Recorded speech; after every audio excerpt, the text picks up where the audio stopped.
clock. Start the clock. It's the Padre and the Pritch, and we're going to be here for about 30 minutes. Is the clock still running? Yes, no. Is your brain running? No. I know your mouth is running, and it will be hard for me to catch up.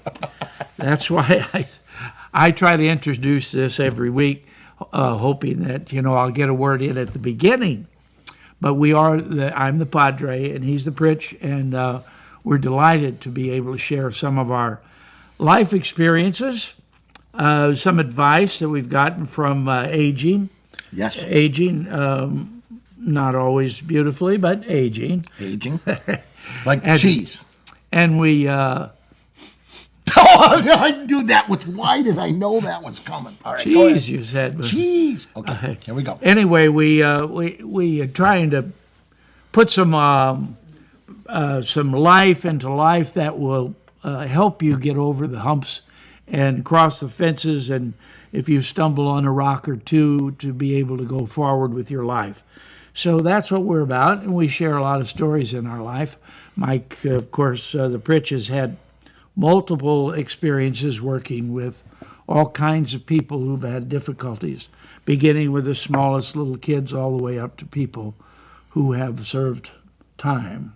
Yes, and folks who are leaving us in transition out of hospice, which is, and the most powerful thing when you were talking about hump, I just found out today from one of the little kids that, do you know what you call a camel with no hump? Humphrey. Humphrey. Very good. Wow. F-R-E. He went to College of North America in Rome. Okay, and listen, did you see this, what I put on today? Oh, Golden State Warriors! The Golden State Warriors were the champions of the world again this year. And we try not to date our shows because you told me one time, Harry, when we're dead, people may really like us. That is so true. You said, "Oh no, those shows.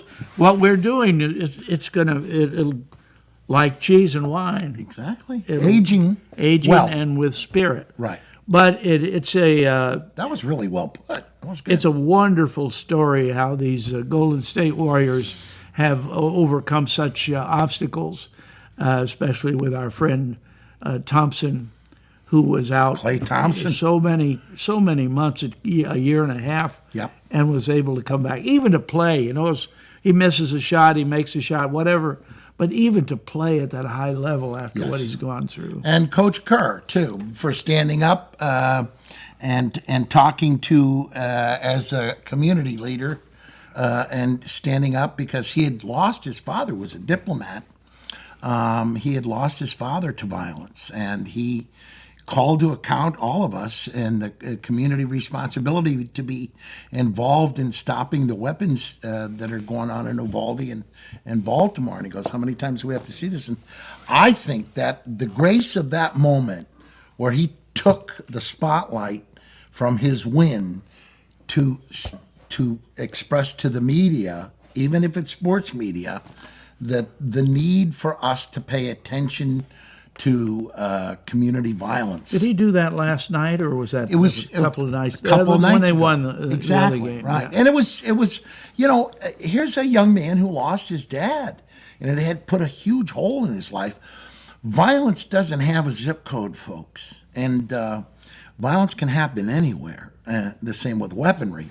One of the big things we learn, and this is the work that we have done, you and I have done, with all the kids on the streets, the homeless kids from Covenant House. Yeah.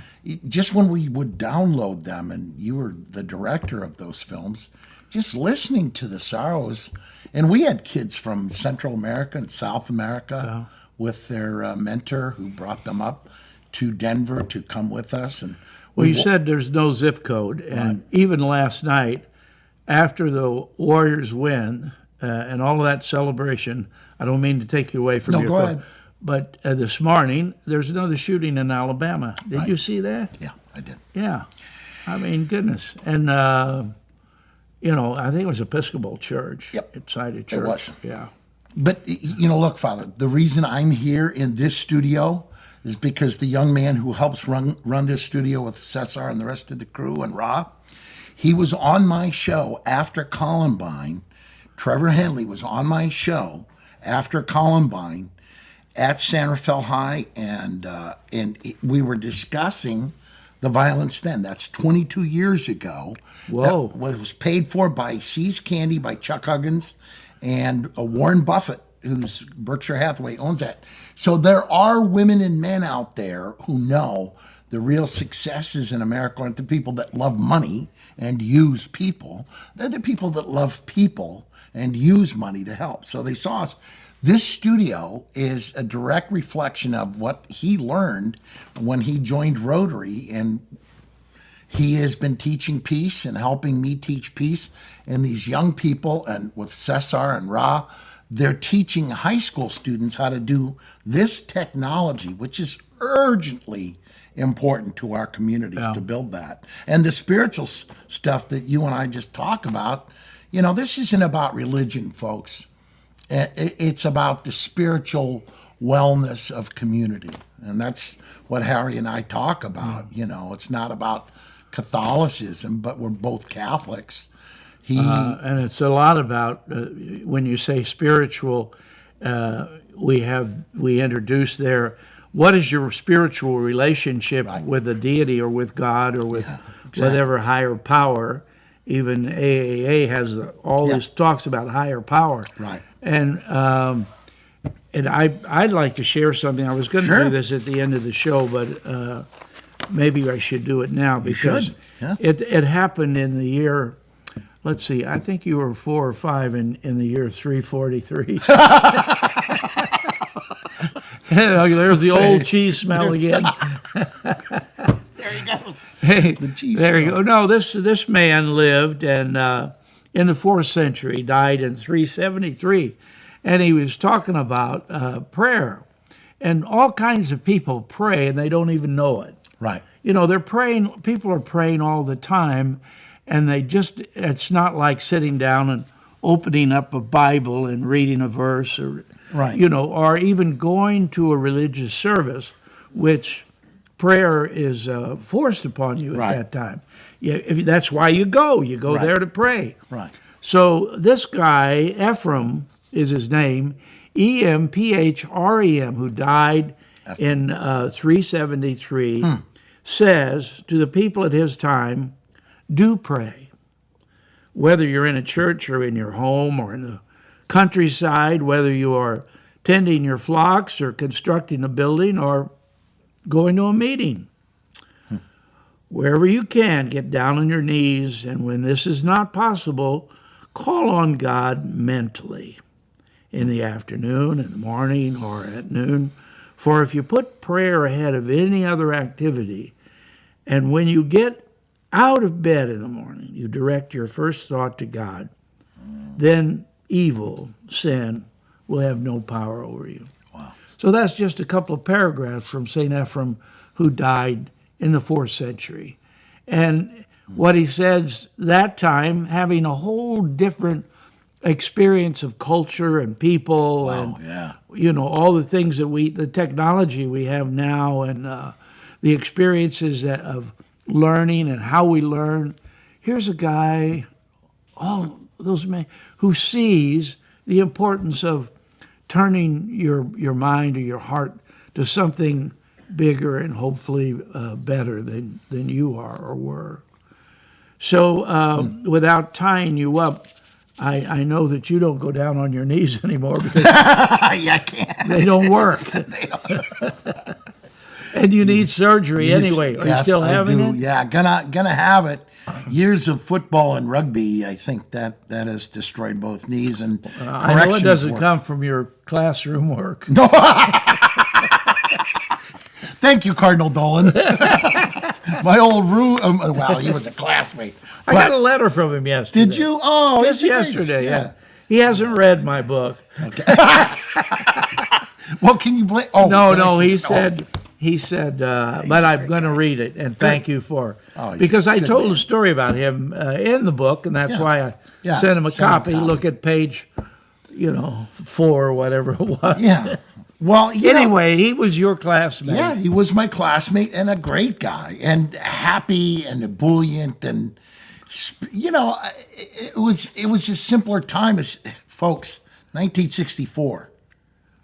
That was a year after the Kennedy assassination, and we were Kennedy was 63. 63. Yeah. 63. Yeah. 63, November of 63. It was coming into 64. Yeah. But what happened was, and I always felt more than anything else, is it was such a simple time, Harry. I mean, man, we rode our bikes everywhere. We didn't have any. No chains and locks. Nothing. Yeah. You know, the front door was open. All the dads in my neighborhood were World War II and Korean guys from World War II and Korea. They were veterans, and we lived in little dinky GI housing tracts in St. Louis, built close to McDonnell Douglas aircraft, so they could all work there. And we played Little League, and I just had such a great early childhood from the simplicity of it. And I went to church, and I loved my family. I loved my neighborhood. I loved the kids in my neighborhood. I loved the people in my neighborhood. And I drift occasionally, just as we all do as we age, back to that simpler time. Yeah. And you know this. Yeah, I do. And I've heard you talk about your mother, by the way. She made me an altar boy, and it's 27 inches of snow at 6 in the morning.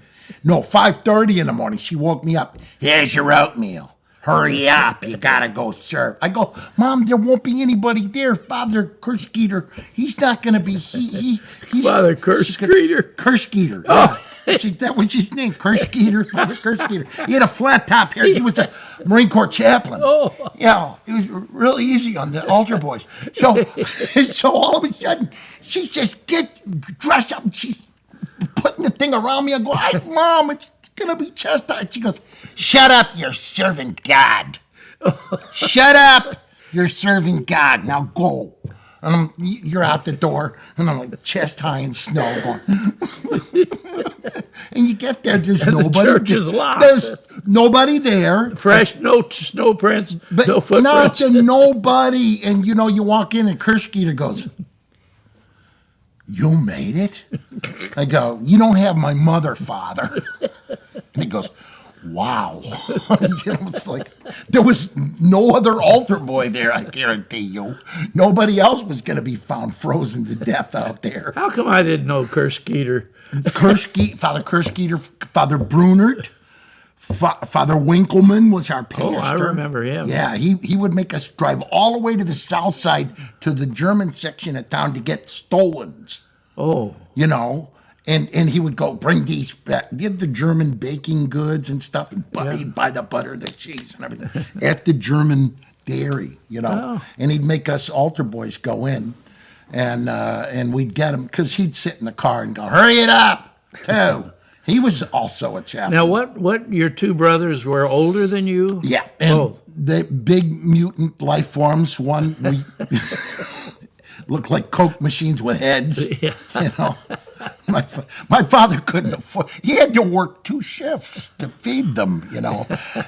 He would come in. I swear, this is how big they were. He would put a name on a gallon of milk. Johnny, Jimmy, David, Michael. Milk, milk, milk. Don't touch your brother's milk. And so everybody got a gallon of milk almost a day. Really? Oh, we were big. We weren't smart, but we were big, and we played football for Dad. Oh. He didn't raise nothing but linemen. I told you that when Tommy Brady threw me that pass and I dropped it, he goes, lineman. Our Tommy Brady? Yeah. What is he throwing a pass to you for? I was at a Rotary camp. See, Trevor does Rotary stuff. I'm a 2-time Paul Harris Fellow. And I'm going to be talking to Cesar and these guys about Rotary today. I was going to take you to lunch today. I thought that's why you wore the tie. I did, just so I could look good when I have some pasta. I hardly ever eat pasta, folks. That's what we call Italian steroids. Okay. And you eat it with all that green stuff Oh, on it. yeah, pesto pasta, the greatest thing in the world. That way you get your greens. Yeah. With your Parmesan and enough garlic. When the wife goes, Where were you today? We went with Father Harry to the Italian restaurant. So, but Having cheese. having cheese, aging cheese. And she goes, yeah, I can tell. But Rotary, and what we do at Rotaries, I am a 2-time Paul Harris Fellow. Senator Feinstein and I were from Rotary number 2. So what we do is we try to help build community. And our kids here, they just got back from Rotaract, which they help kids express themselves. And it's very powerful because we need to build young community leadership. And to get them to be emotionally intelligent, they unburden themselves on camera so that others don't feel anxious when they have to tell what happens. It's kind of like teaching early forms of confession to help the kids, not feel that shunned or shamed or humiliated, but that everybody has issues and problems in their life, and it's important for us to be able to discuss them. The big issue, and that's why... So the kids that come to the camp, are they troubled, or No. how do they get invited? Well, they volunteer to be in RILA, which is their youth organization for Rotary. What they do is they bring them, and the best part of RILA, if you ever speak, it just fills your heart up because there's young, kind, thoughtful kids from nice families that really want the best for the world. They're from different religions and backgrounds and cultures and languages, but they have a global perspective of cooperation, collaboration, connection to the greater good and peace through harmonious interchange of ideas and economies and innovation, art, music, theater, dance, all that stuff. It's all good, Padre. All good stuff. So what age are they? Anywhere between, I think it's 13 to 18. And That's about your capacity. well, I have always been a 13-year-old, and I think you're the one that No, 18 knows- was way over yours. That's too close. That's too close to adulthood. I almost got through high school before never mind. I went to St. Aquinas, St. Thomas Aquinas. But the key that I thought was really important when I was a kid growing up was I knew my community. I really did know this. I don't know how else to say this to people. I knew that my community loved me and wanted the best for me and wanted me to do well. The cops, the firemen, everybody. The parish I was in, St. Sebastian, he was the patron saint of athletes. And Really? he was a martyr. Yeah, he was a martyr. He got shot with arrows. Yes, he did. See? You're not, well, I'm not going to say that. You forget I'm a professional holy man. You never bring that up. No, I do. I'm bringing it up now because we were witnessing the prayer of St. Ephrem Yeah. from the 4th century, and he says, prayer preserves temperance. It puts a brake on anger. Wow. It moderates high spirits, leads to modesty, accepts injury without hate, destroys envy, and facilitates piety. Prayer is strength for the body and a sure guide in the good administration of family affairs. How many families pray for their children and their family? It's a foundation for rights and laws, and it's the upholder of society, and this is the one I like. It's the sepulcher for war and the guardian of peace.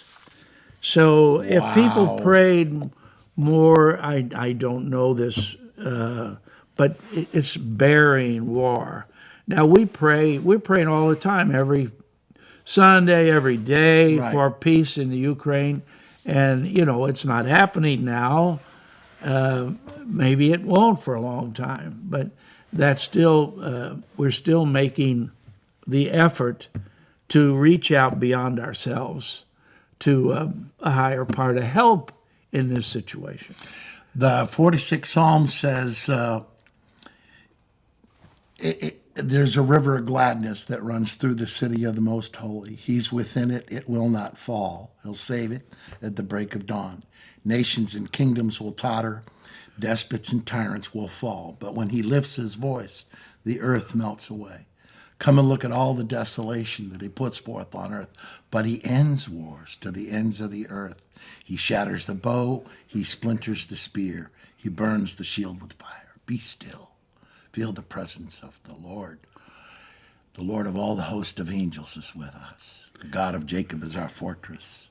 Of whom should we fear? And this is exactly what Ephrem is trying to say, that if we are having the sepulchre for war, I mean, if anything should have taught us World War I and then World War II, folks, we don't need World War III to teach us. We should know better, right? We should know better. Right. Be still and know is Right. one of the reasons why I went into radio work back in 1967. I used to listen to a program. It was called Be Still and Know, and it was very soothing music. I think it was produced by the Methodist Church, whatever their communication plan was. But I didn't have a TV. I had a radio. Right. And I tuned in that Be Still and Know program, and I thought, Be still and know. boy, this guy he's got a good idea here. Right. And he'd say a few things between soothing, and if you're working with, at that time I was teaching high school counseling and working with 50 boys in a private seminary school there. And when I got up to my room, I was ready to just turn on some soothing music. And just let it go. And be still and know. And know. And so I thought, well, someday maybe I'll have an opportunity to return the favor that program did for me in my time. Right. And I did. And for years and years and years and years, right? Well, I'm going to be 50 next year. See? And you know what's really, when you think about it, I was just listening to our friend Rick Hansen up out of Seattle. Yeah. And he had Pat Boone on. No. He was so great. Pat Boone was awesome. He had Pat Boone on. It was like he was talking about when he met Elvis Presley. Really? And Elvis was nervous and anxious to meet him because he was the big star. Yeah. And he kept going, Elvis. And he goes, eventually I had 41 top hits and he had 40. And he said, it was all the 50s. We owned it. And he's such a sweet guy. And he's 88 now. I know he Boone. tried to baptize me in the Howard Johnson. Oh, I know, you told me that. He wanted you to go down to the pool and get the kids. He dunked did. in. He went to Hojo's. Hojo's. Okay, Father Harry has been such a good speaker today. All he needs is one more thing. He needs to be baptized in the Spirit. So let's form a procession and go down to the pool. And you were in your Yeah, I was up on the stage. So I said, Pat, I had that done when I was a little baby, and I think it took. Well, Pat, I'm glad you almost got to dunk him, because if I could have, I'd have been right there with you. Yeah. Push him down. Push him down. Yeah. Get him blessed. But that was at Evangel College, Right. which is like the Vatican. The Assemblies of God Church is in Springfield, Missouri, and their headquarters are there. Right there. So they sent missionaries all over the world, and Red Foley and Red Foley's wife was a very Pat Boone married Red Foley's wife. Right, yeah. He was a big country western Red singer. Foley's Yeah. daughter, Right. Pat Boone married. Yeah. Right. And tell everybody who Red Foley was, because he... Country western guy, Country big western. time country Big, western. Yeah. Like Hank Williams. Yeah. He was big on the... Eddie Arnold, yeah. or what's that guy I used to listen to from Nashville? His best song was "Cold Taters Don't Taste Good with Chicken on the Plate." His name was Little Jimmy Dickens. You don't remember Little Jimmy Dickens? Cold taters don't taste good with chicken on the plate. See, if you young folks find out who Hank Williams was, not Hank Williams Jr., who's awesome. You know, he's a great performer.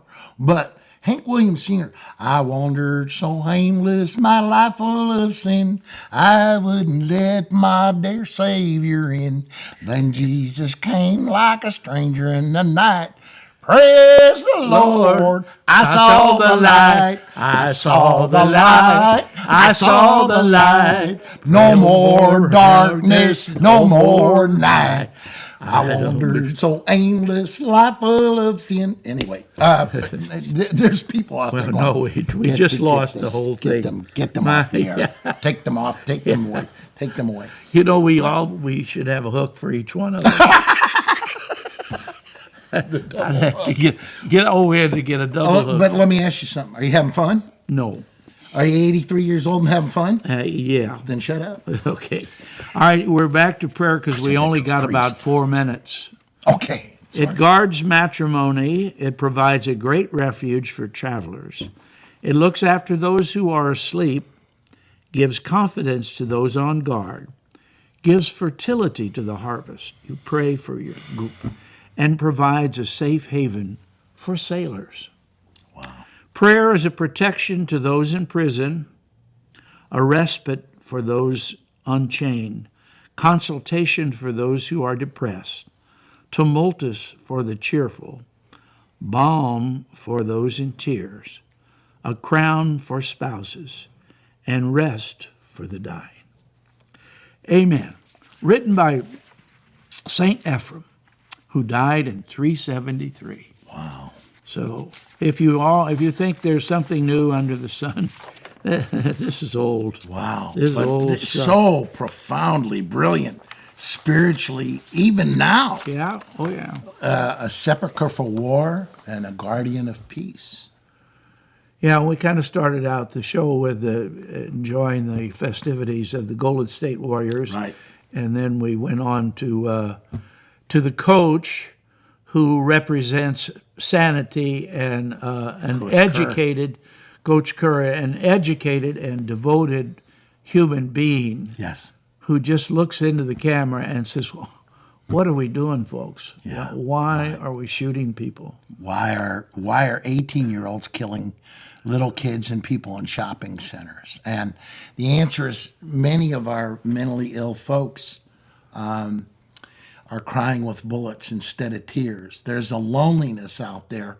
I see now when I go. I was with the district attorney at the gun buyback program, and the kids coming out of 3 years of COVID have just been so isolated and lonely, and they're trying to find ways to reconnect. And the anger is palpable in them, and the loneliness is palpable in the seniors where I perform. And in the hospice, they're asking, what does all of this mean?